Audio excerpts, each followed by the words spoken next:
Summer special ప్రతి ఒక్కరి ఇంట్లోనూ చేసుకున్న చింత చిగురు పప్పు అండి. మన రాయలసీమలో ప్రతి ఒక్కరి ఇంట్లోనూ ఇది ఉంటుంది అనమాట. సమ్మర్ స్టార్ట్ అవ్వగానే మనము 1.5 కేజీ కందిబ్యాళ్ళతో చింత చిగురు పప్పు ఎలా చేయాలో చూసేద్దాం రండి. 1.5 కేజీల కందిపప్పు అండి. ఇది ఒక 15 నిమిషాలు మనం నానబెట్టుకొని పక్కన పెట్టుకున్నాం. 2 సార్లు కడిగేసి 6 లీటర్స్ వాటర్ పోసేసుకుందామండి. బాగా కడిగి పెట్టుకున్న చింత చిగురు వేసేసుకుందాం ఫస్ట్. ఇది దాదాపు మనకి 200 రూపీస్ అండి. ఇది మనం బయట కొనుక్కొని వచ్చాము.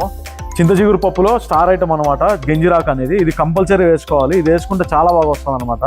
ఇది ఎవరు ఎక్కువ చెప్పరు, కానీ మనం మాత్రం చెప్తామండి. చింత చిగురు పప్పులో గంజిరాక్ అనేది బాగా వేసుకుంటే చాలా బాగుంటుంది. 3 పెద్ద ఎర్రగడ్డలు అండి, సన్నగా కట్ చేసుకున్నట్టు వేసేసుకుందాము. 50 గ్రాములు వెల్లుల్లి అండి, తుప్పు తీసి పెట్టుకున్నవి, ఇవి వేసుకోవాలి. ఇందులో వేయడం వల్ల చాలా బాగుంటుంది అనమాట. 10 టమాటోలు అండి, బాగా పండినవి వేసేసుకుందాము కట్ చేసుకునేవి.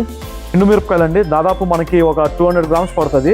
ఎండుమిరపకాయలే చాలా మంది వాడుతున్నారు, అదే వాడుతున్నారు అంటున్నారు. అది మీరు పచ్చిమిరపకాయలైనా వాడుకోవచ్చు, ఎండుమిరపకాయలైనా వాడుకోవచ్చు అండి. మేము మాత్రం ఎండుమిరపకాయలు మాత్రమే వాడతాము. ఈ పప్పు అనేది ఖచ్చితంగా ఎండుమిరపకాయలు వేసుకుంటే చాలా బాగా వస్తుంది. పసుపు ఒక 30 గ్రామ్స్ వేసుకుందామండి. ఒక 30 గ్రామ్స్ ఆయిల్ పోసేసుకుందామండి. ఎక్కువ ఏం అవసరం లేదు. ఇది ఎందుకంటే పొంగకోకుండా ఉండడానికి మాత్రమే ఆయిల్ అనేది. ఒక 3 విజిల్లు రానిస్తే సరిపోతుందండి.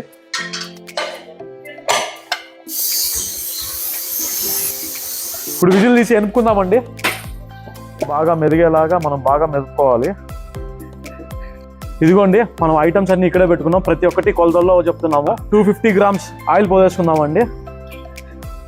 ముందుగా 70 గ్రాములు ఆవాలు పోసేసుకున్నాము. మనం జీలకర్ర ఒక 50 గ్రాములు వేసుకుందామండి. కలిపి 20 గ్రాములు వేసుకుందామండి. వడ్డిమిరపకాయలు బాగా వేగాలి ఆయిల్లో, కాస్త కలర్ మారాలి, అప్పుడే టేస్ట్ బాగా వస్తుంది. ఇప్పుడు మనం కరివేపాకు అనేది ఒక 30 గ్రామ్స్ వేసుకుందామండి. పప్పు వేసుకుందామండి. ఇప్పుడు ఇంగు అనేది పైన వేసుకుందాము. ఇంగు అనేది ఇప్పుడు పైకి వేస్తేనే చాలా బాగుంటుంది అనమాట. సాల్ట్ 150 గ్రాములు అండి, సాల్ట్ కూడా వేసుకుందాము. 150 గ్రామ్స్కు ప్రతి ఒక్కటి కొలతలతో చూపించాను. చాలా పర్ఫెక్ట్గా వస్తుంది పప్పు అనేది. ఒకసారి ట్రై చేసి చూడండి. అలాగే కామెంట్ కూడా పెట్టండి అనమాట ఎలా వచ్చిందో కూడా. చాలామంది కొలతలతో పాటు లాంగ్ వీడియోస్ చేయమంటున్నారు.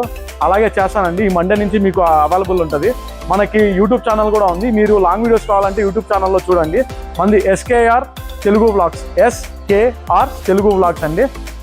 సమ్మర్ స్పెషల్ చింత చిగురు పప్పు రెడీ అండి. చాలా బాగుంటుంది. ఒకసారి ట్రై చేసి చూడండి. మన రాయలసీమ స్పెషల్, ప్రతి ఇంట్లోనూ గుమ్మగుమ్మలాడాల్సిందే. మీకు ఈ వీడియో నచ్చినట్టయితే like, comment, share and subscribe చేయండి. Thank you. మీ శివ.